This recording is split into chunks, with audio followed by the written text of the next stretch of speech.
Hello, everyone, and welcome to the Growth Stage podcast by FastSpring, where we discuss digital product companies and how we can increase the value of a business with FastSpring. I'm your host today, Chip Thurston. I'm the head of gaming at FastSpring, and I look forward to bringing you deeper insights on marketing and monetization in the gaming industry. And in that vein, today I am joined by the CEO of Game Data Pros, Bill Grosso. Bill, how are you doing today? Doing great. Thanks for having me. Yeah, of course. Thrilled you were able to join me. Peek behind the curtain for our listeners here. We've been a little star-crossed getting this on the calendar. We planned it for January, had to push it back. Planned it for February, had to push it back. And here we are at the end of March, but we are talking. It is happening today. Yeah. And you know, in a very real sense, I mean, it's much better this way, right? One of the things we wanted to talk about was predictions for 2026, and we get to view the predictions not only through what was predicted, but also through what has happened, and sort of do a little bit of an update there. So, you know, I think this is actually fortuitous. Yeah, that's a good point. In fact, it would probably be even better if we did your predictions for 2026 in like December, and then your predictions will be true. The year will be done. No, I'm being glib, but I do think, it's great that we can record, a few months into the year, because you posted these predictions back in December of 2025 for what would happen in 2026. And now that we're a few months in, we can really reflect on those and meditate on those and think, okay, what has already come true? Or maybe what would you repackage a little bit now, knowing what you know with the beginning of 2026? So I'm excited to have this discussion for you today. So what we're going to do is we're going to go through your predictions for 2026 one by one. You made 7 bold predictions, I would say, what will happen this year. Before we do, I would love for you to tell me a little bit and tell our listeners a little bit about Game Data Pros and what you do there. I'm happy to talk about Game Data Pros. What we are is we're a small consulting company focused on optimization and digital entertainment. It grew out of my work at Scientific Revenue, one of the very first dynamic pricing and machine learning startups in digital entertainment. And what we do is we essentially analyze data, propose solutions, help companies understand their performance with respect to industry best practices. Sometimes we build prototypes, sometimes we don't. But a lot of it is focused on if you capture the right data and then you look at it, what can you tell about your game performance? And what can you tell about your application performance? So a lot of it is actually focused around user acquisition. Are your user acquisition campaigns working correctly? A lot of it is focused around pricing, and a lot of it is focused around retention. The practice goes deep into experimentation, deep into multi-arm bandits, and deep into predictive analytics. As part of that, we look hard at industry trends because one of the things we try and do is understand if the industry is moving in this direction, how does that impact the data you should collect? How does that impact how you should structure your predictive analytics and your analysis? I love it. And that's such a valuable service you provide, especially on the predictive side, being able to tell where these trends are going. And I'm especially excited to talk to you today because this will be such a broad topic. So much of what we talk about as FastSpring is the direct-to-consumer space, and we will touch on that. That's one of your predictions. And that's certainly where my expertise lies. But the other 6 that we talk about of your predictions will touch on all sorts of topics, from PlayStation 6 launch to Grand Theft Auto 6 to many other topics that we'll get into. So it'll be a great far-ranging conversation. And the other reason that I'm excited to talk to you today is because you make these bold predictions each year. I was looking through your 2025 ones and was pretty impressed. Can you tell us about the success rate you had on predictions last year? Well, I mean, there's 2 different notions. Thank you, first and foremost, both for reading it and for, saying nice things. Sure. The interesting thing about predictions is you get to see which ones were correct, and that's interesting. And it helps you correct your thinking as well, the ones that were wrong. But then the other part is you get to see the trends you totally missed. And that's something that I think is perhaps the most interesting thing about predictions in gaming. Every year, just starting roughly November 15th, going through January 15th, about 100 people do this. And, some people are predicting, just for their segment. Some people are doing more general predictions. But then you can look at this and say, this is the consensus opinion among the people who are willing to make predictions of where we're going. And then you can go, okay, how did we do? And I always think that the trends we miss are perhaps the most interesting thing. Fast forwarding to this year a little bit, it totally wasn't on my radar that Phil Spencer was going to retire and that Microsoft was going to be completely rethinking their Xbox strategy. And that's like, and so I think, the metric is like, if you look at the 2025 predictions, I think 6 of the 7 came out correct. And I did this thing where everyone always believes their own predictions. So I actually went out to ChatGPT, and I think it was GPT-4 at the time. And I said, assume the persona of an industry pundit and assume the persona of an industry CEO and now grade this. And that's sort of an interesting change in the world as well. You can actually take somebody's predictions and you can feed them into an LLM, ChatGPT is now at 5.4, and you can say, what is the evidence that they were right? What is the evidence that they were wrong? What is the systematic gaps in their thinking? Or what are the systematic gaps in their thinking? And you can use that to not only know whether they have a track record of being correct, but to know where they have a track record of not paying enough attention. And that's a fascinating thing. Candidly, I've been doing that. Like, I made these predictions. This is what I think is going to happen. And, but I do monitor my own predictions. Are they coming true? What have I missed? What are the changes? And that's sort of the really interesting thing as you watch the evolution of the gaming industry. Yeah. And I especially appreciate the notion of the predictions that you don't make are where we can really learn, because it's things that maybe we didn't see coming going into the year. We as an industry didn't see coming. But then when we look back at the year, that can really inform where the next year will go. And I think that's a really good place to start with where we go with your predictions of, and I'll quote here, 7 things that are absolutely going to happen in 2026.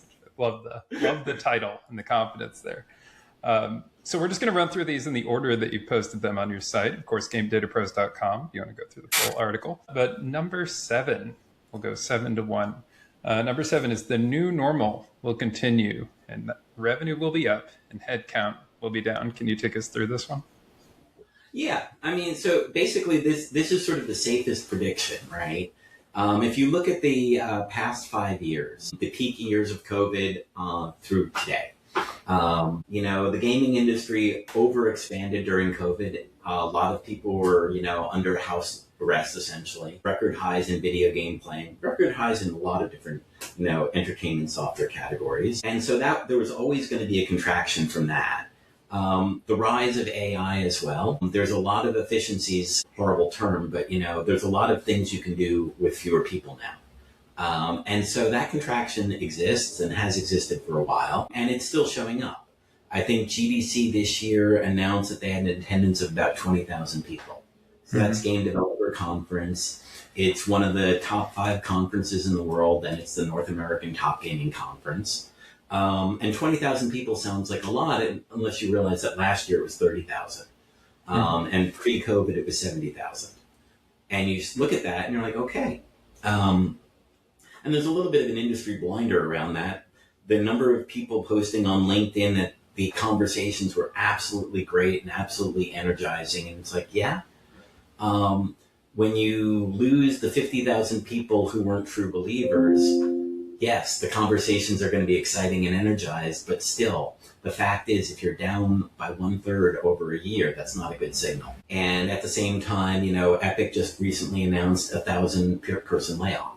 It's a 20-person layoff in a company that is one of the poster children of success. Fortnite was a monolith, right? Apparently it's not doing as well, but it's interesting that GDC is much smaller.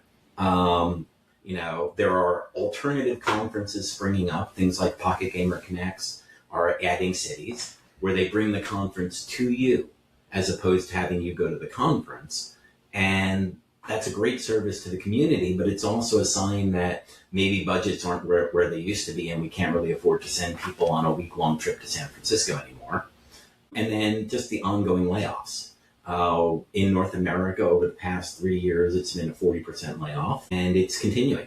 and it's continuing on a weekly basis. There are a few interesting points you brought up there. One is we are seeing the unfortunate continuation of playoff trend. You mentioned Epic. I also saw the Eidos Montreal was just announced this week in terms of, it seems like each week or every other week, we're seeing these big headline studios announce other contractions, as you said, which is unfortunate. And I think that the flip side of the coin there that you mentioned is the events and how we're seeing those events shape up. And it is really interesting to me that we're seeing these more targeted events come up. You have the giant events of a GDC and a Gamescom, which still have a place in the market in this really special way of extracting global decision makers and strategic conversations and having those take place at those events.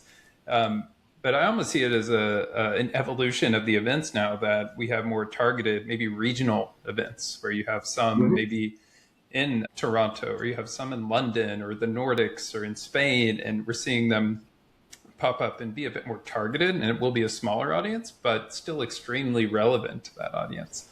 And maybe that's a function of where we're heading with the investments that these studios are making, as you said. But I think that will be a really healthy evolution from the event standpoint and making those meaningful connections on a regional basis at those events too. Oh, absolutely. And then the other part of it is, with the rise of generative AI, and there's all sorts of controversies about, its proper role in gaming that I'll just sort of skip over.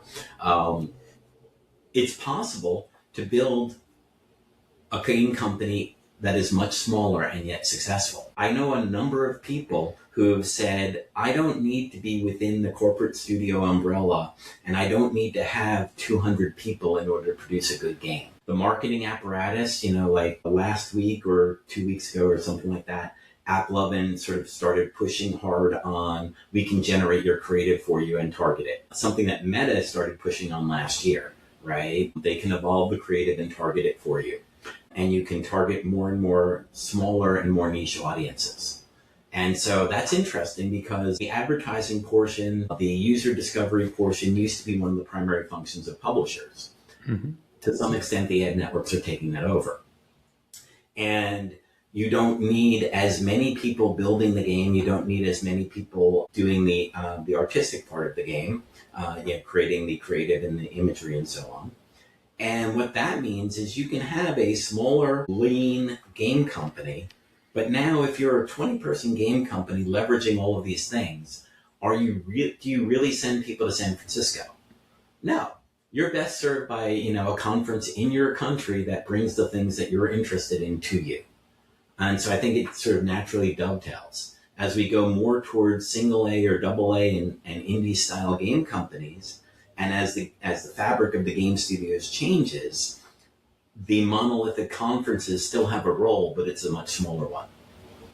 Yeah, absolutely. I think we'll see that role continue to play out. And I do want to make sure to advocate for the human value in those disciplines as well, right? Anything from art to engineering to production, like we do see the capability quickly evolving on the generative AI side. But I think the incumbent experience and knowledge and just systems that we developed over time still have immense value. And so I think we're in this interesting inflection point where I think it'll take a little time for that to balance and settle. And we see what really the optimal path forward is.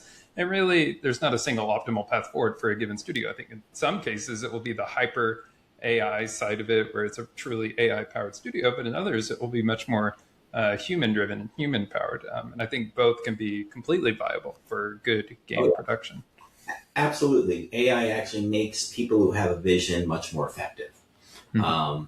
And then the other thing that it does that is underappreciated, at least in the public discourse, is it enables cheap experimentation, right? Mm-hmm. If I want to just try an idea, that used to have a lot more barriers. Doing the creative for a wacky idea used to be hard, right? And so, not only are we enabling people who have specific visions of what they want their game to be, but we're also enabling larger scale experimentation. The barrier to, let's try it and see what it looks like is much lower. And so I think we're actually about to enter an era of, massive innovation across gameplay. And that's going to be powered by expertise. Agreed. Agreed. I'm excited for the innovation that will come. So, look, Bill, I knew this would happen. We're on track for I think like a 2-hour podcast here, so we got to pick up the pace a little bit. We'll try to go a little faster through these next predictions, so we can not keep people on the hook for too long. Yeah. Number 6, adjacent verticals will continue to staff marketing teams from mobile gaming. So I think this is a really interesting contrast with your previous point of if there is this continued reduction in gaming, you're saying that there's this other outlet that those gaming people can go to. Is that right? Yeah, absolutely. And we saw a lot of fairly high profile moments in 2025 around this. I personally, Kimberly Corbett became the CMO at Underdog, which is a fantasy sports. So she moved from Fortis to Underdog. And Jeff Gurian became the VP of growth at Prize Picks. And those are both very clear examples of an adjacent vertical, fantasy sports, valuing expertise that was primarily generated in the gaming sphere around marketing, around user discovery, et cetera, et cetera.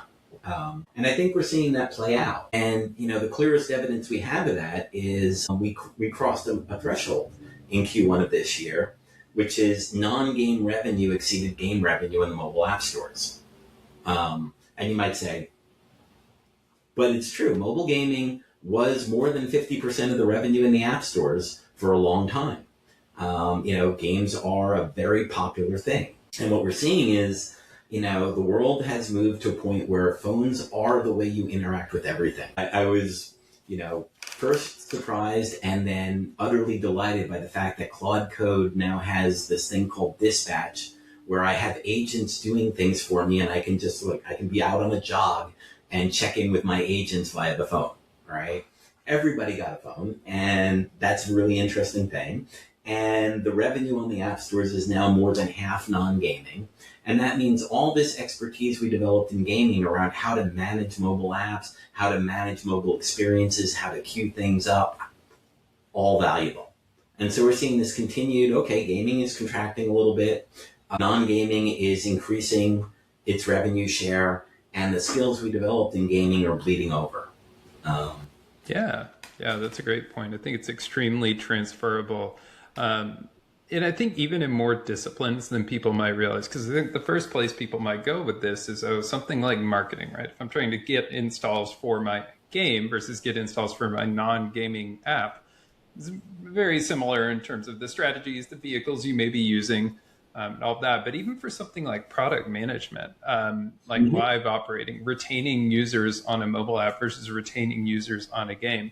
Sure, they're not gamified maybe as much as a game literally is, and you have that day-to-day gameplay. But things like live operations are still very critical for mobile apps and finding ways to engage the users of a mobile app. And so I think what is really interesting to watch for me is the ways that those skills and that perception continues to evolve of how all those various disciplines can translate to non-gaming apps. Oh, absolutely. One of the consulting engagements we did last year was essentially explaining to a non-gaming company what a core loop is. And it's like, central to the idea of a mobile game is there's, a 10 to 20 minute core loop where you achieve a thing, and then a lot of times you're dropped off in the metagame to collect some rewards, and then the core loop, you go through it again. And it's very carefully designed for how long people are willing, how long do you wait in the Starbucks line? Because that is the unit of time in a mobile app. And so you have to structure your activity that way. Gaming took 10 years to figure this out. The 2010s were all about figuring out how to architect core loops. And it's a very valuable lesson in almost every other field of mobile application, Sure. And so that's an interesting product management exercise.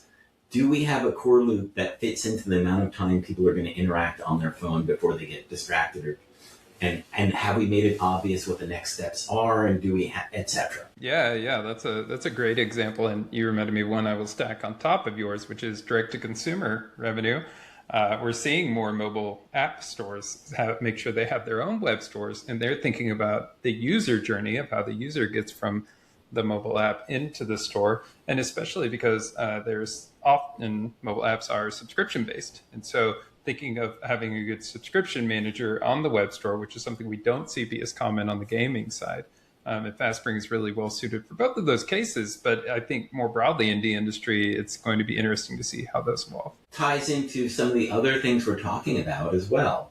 Because, as we look at the evolution of the industry, mobile gaming talks a lot about discovery and how discovery has gotten much harder. But a big part of that is the new players that are entering have businesses in other verticals, right? Mattel just bought Mattel 163. So they had this joint venture that did mobile gaming, and Mattel is a toy company. And they decided, no, we're not really a toy company, and we need to own our mobile gaming company. So they bought it, or they need to own that, and so they bought it.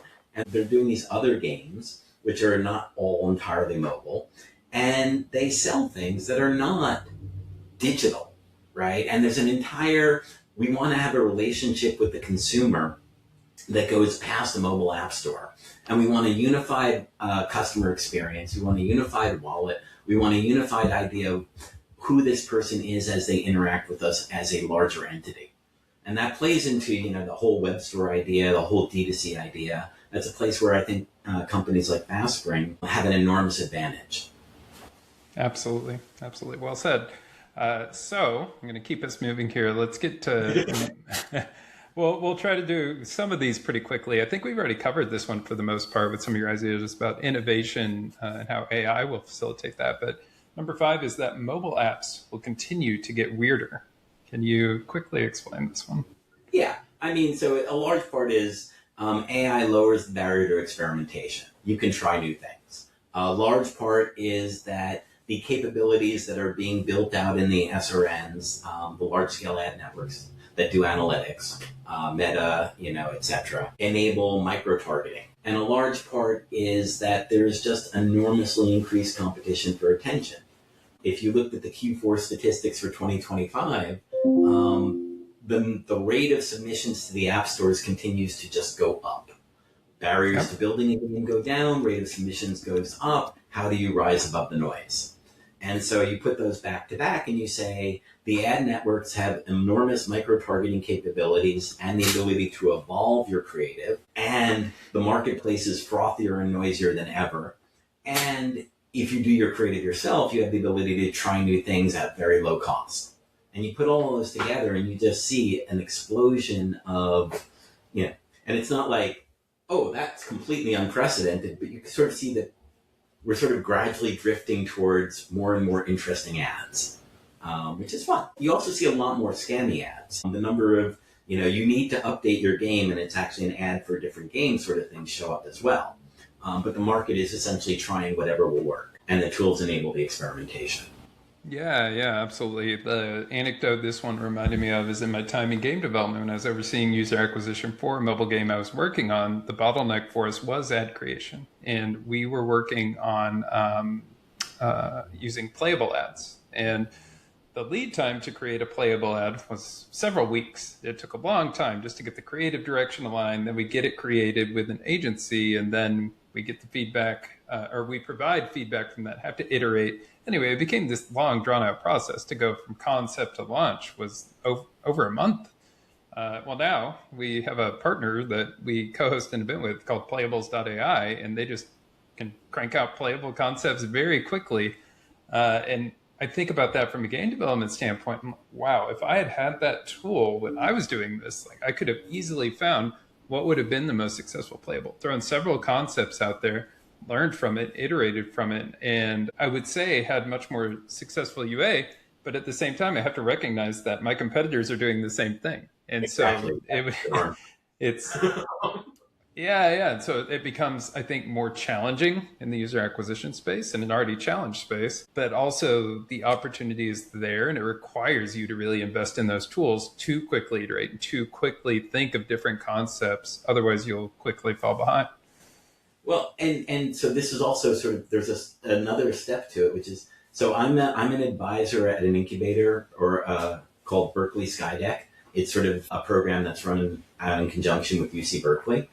And one of the companies I'm advising is a company called Vectorial, which basically builds synthetic users out of marketing data. So, for example, if you have a game or you're going to compete against the game, you can create a synthetic population using the Reddit groups associated to your competitors, and then try out your ads there. And that's a really interesting idea because you can create ads faster. You can also, you don't have to put it out on Meta, pay to have it displayed to 10,000 people. You can sort of get quick feedback from synthetic focus groups. And that's early days. It's fascinating stuff and it works really well, but it's not widely adopted yet. But that's also going to be a driver. So like if you go back to your UA days, it's much cheaper to do the final creative. Absolutely. And that's a revolution. But now you can also, at the concept stage, even before you generate the creative, and without having to go and buy the ads and wait a week, you can actually get a first pass evaluation from synthetic users. Yeah, wow, that's awesome to have feedback even before you're launching the ad from a focus group of how they can perform, a synthetic focus group. Okay, so let's keep it moving here. We got number 4, GTA 6 will ship and the live ops backlash will end. Can you tell us about this? Yeah, we don't have any evidence on this one yet. GTA, at GDC, I was talking to a whole bunch of people, and opinion is divided as to whether it's October or November, or whether it is next February.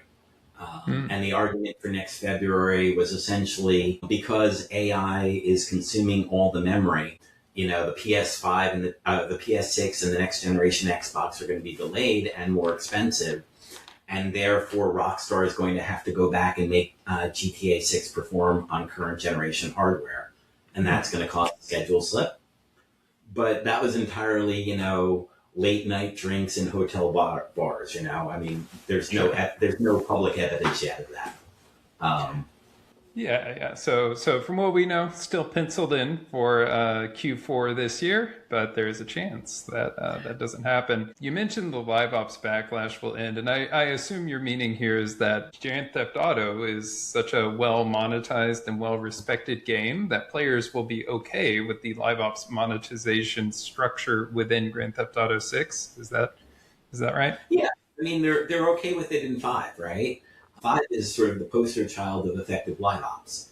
And so if you go back 20 years, there was this extraordinary backlash against the idea of in-app purchases and in-app transactions, right? And, gradually it got normalized, people got used to it, people understood that okay, you get the game for free, and then if you really like the game, you can enhance the experience, right? And we developed a whole set of rules, we can't do gacha except in limited cases. We shouldn't put loot boxes in front of children. There's now a societal framework for what constitutes acceptable IAP. And, there's still a certain amount of, I really don't like in-game events, or I feel like they're exploitative. And the point is that we're now going to evolve the societal rules. And what we really need is a couple more large-scale success stories to sort of outline the acceptable best practices. Okay. I love the prediction there. I feel like the backlash will always exist. That's my prediction. Players will find any excuse to get out the pitchforks, but we'll see. No, I take your point, and I agree. I think Grand Theft Auto will certainly help drive the case forward and really demonstrate effective live operation of the game. So number 3 here is that Apple will drop the standard rate to 15% and Google will be a fast follower. What is your reflection on this one? Yeah, I got that wrong. Google came first. I'm a little surprised by that, but that's part of the Google Epic settlement within the past month. Essentially, the point is, for a long time, there's been this 30% rate in the mobile stores. Right? And actually also on the Xbox store and so on and so forth. And the question is, what does that really get you? And it doesn't get you enough. And that was Epic's point writ large, right? I'm giving up 30% of my revenue for the privilege of being listed in an app store that doesn't really do much for me other than I get listed in that app store and it's sort of the choke point onto the device. And so, Epic did Epic did the high-profile lawsuits. You could argue that Epic lost billions in revenue as a result of that. But the walls are crumbling, and they have been for a while. There are alternative app stores. When you sort of look back to what I said earlier about Mattel 163 and wanting to own the relationship, I mean, all of these things, you can do them, and you can do them well, and FastSpring does them well, and you can help people take payments, you can help people handle taxes, you can help people understand the overall fabric of how to do monetization and sales and purchases and processing payments well. And that's not a thing that's worth 30%. And so it's an interesting question. Why is Apple kept at 30%? And the answer is because they can. Would you give it up? No, I wouldn't if I didn't have to. But it's crumbling. And then that Google came, well, that's probably too strong, but the fact that Google has negotiated with Epic and they've settled and Google fees are dropping is really interesting. Yeah, it is interesting. And also the fee amount. So the fee dropping to basically an all-in of 25% if you're an install and you're not enrolled in the Level Up program, whichever is the general take from publishers. And so if we're still 25% there for like 20% service fee plus 5% billing, that makes me still very confident in the future case for direct to consumer. Why I feel this settlement is actually, as we've learned more about it, very impactful for the future growth of direct to consumer. One part is that it legitimizes direct to consumer revenue. Like up until now, it's been kind of this gray hat territory of like, oh, how can I get my players out of my game into my web store, but without the platforms knowing too much about what I've got going on here. And this is saying, no, this is the policy that in this case, Google has defined, and we expect Apple will be a fast follower to define a similar policy. And so now we're operating within that policy and driving revenue in an effective way. And there's no constriction on messaging within this policy, which is another big change. Up until now, they've been very prescriptive. They, being the platforms, have been very prescriptive about what I, as a publisher, could or could not say about my web store, talking about the percentage bonus or just that the store exists and having these draconian policies. And this doesn't have any restriction on the messaging. And beyond the messaging component, it's global in scope. At least Google intends for it to be global in scope. But up until now, the main case for steering has been inside the United States. And with this settlement, Google has said, no, this will be our new global policy. Now, I'll caveat this saying that doesn't mean every country globally will accept this policy. Different countries will have different appetite for it. And we've seen this pop up in different regulations otherwise. So that's something we'll have to continue to watch. But the fact that Google is saying that they're intending to roll this out globally is extremely significant. And the last part is that, yes, it's cutting Google into these revenue streams, which I think is great in terms of that partnership, but also the fees that Google takes are limited in scope. They're very specifically applied to when you link a player directly from your mobile game into your web store. If a player gets to your web store through other means, like an email campaign, a content creator, social media, even direct load where they're just coming back to make another purchase, you're not paying that fee to the platform. You're just paying it to your merchant of record like FastSpring. And so it still becomes this extremely valuable revenue stream for you. And so those are, as I've thought more about this settlement, I'm like, wow, this is really going to accelerate not just adoption as people get more confidence in the state of D2C, but also just the growth and the potential for what we can achieve here. Yeah. I mean, and the nice thing there is exactly the last part you said. It's like, okay, so now if the person comes to if they're a fan of the game and they're used to buying things or they're thinking about making a purchase and they know about the web store and, they go through an alternate means, the platform doesn't get anything, right? And that's interesting. And so now your incentive as a game company, like when you're small and you don't have very many players, focus on the game. Focus on growing the game. But as you start having a significant revenue stream, your focus shifts at least a little bit towards building a permanent direct relationship with the consumer. And that's actually a little bit of a change. You didn't, if you go back, 5 to 10 years when the only payment option you had was in the game, why would you maintain that outside the game relationship? And we see lots of really interesting things. So like the Supercell store is the Supercell store, and it sells stuff for all the Supercell games. And that's an interesting little change, right? I mean, it's not a big deal, but it's an interesting idea because it means, we have a suite of games and you can see them as you interact with one game, you see the other games. And you're just sort of subtly made aware of the variety of different things, right? And so, now you start to say, my goal as a game company is to establish a direct relationship with the consumer outside of the envelope of the platforms, outside of the Apple envelope, outside of the Google envelope. And that's a place where I think FastSpring plays well as well. Yeah, absolutely. The relationship will be critical, and the data that comes along with that you get from facilitating those direct purchases, things like email addresses, will enable so much more just optimization and really understanding your player base in a way that just purchasing through the apps does not. We'll go ahead and go through the last two here. And I think this is a good time to insert the asterisk that the views and opinions here and the predictions are those of Bill Grosso, and they are not reflective of myself or FastSpring. I am going to abstain from commenting on this one, but I will tee it up for you. Your prediction was that Elon Musk will begin to talk extensively about the Neuralink as the ultimate gaming platform. Go ahead. Yeah. I mean, well, every set of predictions has to have something that's a little bit forward thinking, right?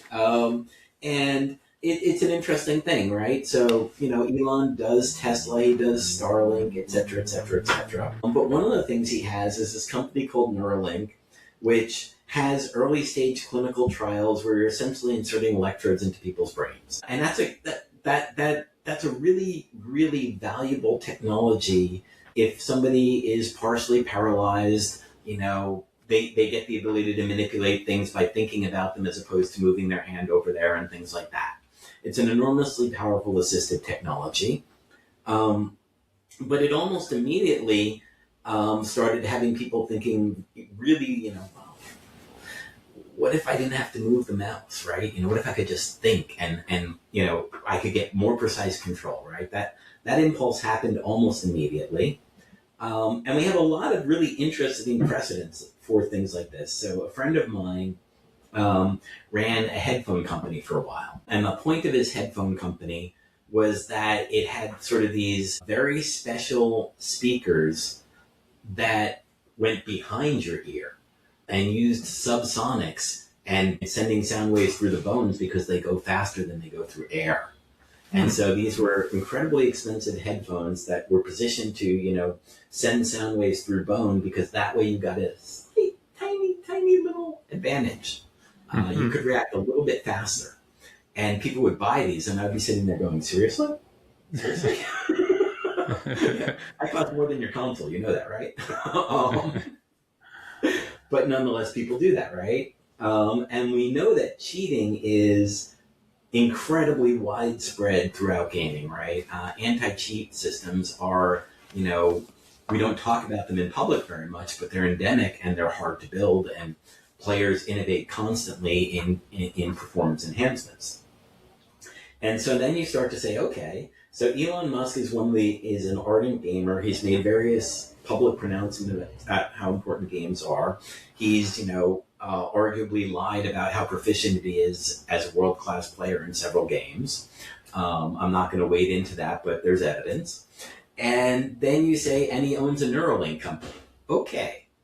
How long before those beams cross? And what we're really waiting for is Tesla to have a bad quarter. More than anything else, right? Because there's a certain element of public distraction. And so Q1 of this year, there's been a lot of really interesting clinical trials and clinical research. There hasn't been a lot of focus on gaming. But, as we move forward, I expect there will be. And that's an interesting thing. I don't know how mainstream that platform will ever be. We've seen that people don't really want to have VR goggles, and so I think that bodes ill for the injecting, electrodes into your brain to play Grand Theft Auto better. But I don't know. That might actually be normal behavior in 10 years. Yeah. Okay. Well, that is certainly a trend to watch and something I'll be watching for in 2026. Like I said, I'll be commenting on that. But we can go to your last prediction here, which is that the PlayStation 6 will be delayed until 2028. I think you touched on this earlier with some of the predictions that we had touched on at the top, but also we've recently seen the PlayStation 5 price increase announced. And so I'm curious how you see that impacting the prediction here. Yeah, no, I mean, the fundamental thing is, I think this has been confirmed at this point, or at least it's strongly on track. There have been announcements about dev kits not making it out for a while longer yet. And we also know that memory prices are through the roof right now. The AI boom has basically caused a spike in the price of all hardware. And so you look at that and you say, on any projection of what the PlayStation 6 is supposed to have in it as capabilities, it's going to be $1,000 console, right? And you stare at that and you kind of go, okay, so it's behind, we don't have ship dates, we don't have dev kits, and the recent spikes in equipment and in component prices have indicated that when it ships, it's going to be out of the reach of anybody. $1,000 game console is not a mass market device. And so that means that that cycle is going to elongate. And we talked about that a little bit because that, goes back to the Grand Theft 6 question. If you've been building Grand Theft Auto 6 on the theory that it's really going to take advantage of the capabilities of the next generation of consoles and PCs, and those elongate, do you now have to go back to the drawing board? Do you have to rework fundamental systems to make them work on current hardware? And so it sort of has echoings going on. That's a great point in how it can impact some of the bigger game launches that are coming up, certainly a Grand Theft Auto, but I'm sure other games could get caught up in that as well. Yeah. And then on the Xbox side, because this had sort of like, and the Xbox will also be postponed, we had Phil Spencer retiring. We had a wholesale leadership change on the Xbox side. And, I don't know what Microsoft is thinking. I have no connections there, but that certainly feels from the outside like a whole strategy rethink, which also feels like maybe it's not full steam ahead on the Xbox. Maybe we pause and think about what we want to be in there. And given that it's 2026, that means 2028 for the Xbox as well. Got it. Okay. Well, in the interest of time, I think we'll go ahead and wrap things up here. So we've covered your predictions, but one thing I do like to ask at the end is, what is the number one thing people should remember about what you shared here today? Oh, that's a great question. I think the number one thing I shared that it's partially in this conversation, partially outside the conversation. I'm extraordinarily bullish on the future of video games. Owen Mahoney, who used to be the CEO of Nexon, wrote a blog called Size Matters. And what he basically said was, he did some math. He said, hey, you know what?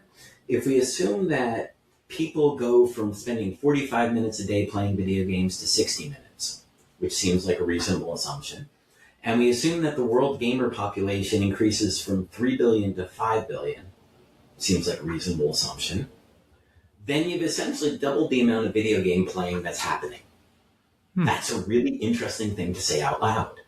On the one hand, we have GDC shrinking, we have the layoffs, we have, the headcount reductions, etc. On the other hand, the available market's increased is increasing dramatically. And so those are interesting parallel trends. And then the third trend is what we were talking about earlier, where AppLovin and Meta, et cetera, can do micro-targeting, and you can build a game with a much smaller team. You can build a high-quality game with a much smaller team. And all of a sudden, it's like the golden age of entrepreneurship in video games. And that's a really interesting, it's not, any of these predictions, because how do you measure it? But it's a really interesting moment. We can build better games faster with smaller teams. We can target them more effectively. And we know that the addressable market's increasing in size dramatically. That's an opportunity that is mind-boggling. And so that's sort of like the biggest takeaway of these predictions. That's not actually in the predictions, but it's nonetheless a thing I believe. Yeah, no, but it ties together a few, puts a wonderful bow on it. And I think it's a great note for us to end on, is the optimistic future of the gaming industry with all the impact of all these. So I think we'll wrap it up there. But thank you so much for sharing today, Bill. If you would love to learn more about what Bill is up to, please visit GameDataPros.com. But thank you to you, dear listener, for your time and for joining us on the Growth Stage podcast. I'm your host, Chip Thurston. I love getting to dig deep on gaming topics like this with experts like Bill. and share them with people like you. So thank you for listening, and I will see you next time. Ciao.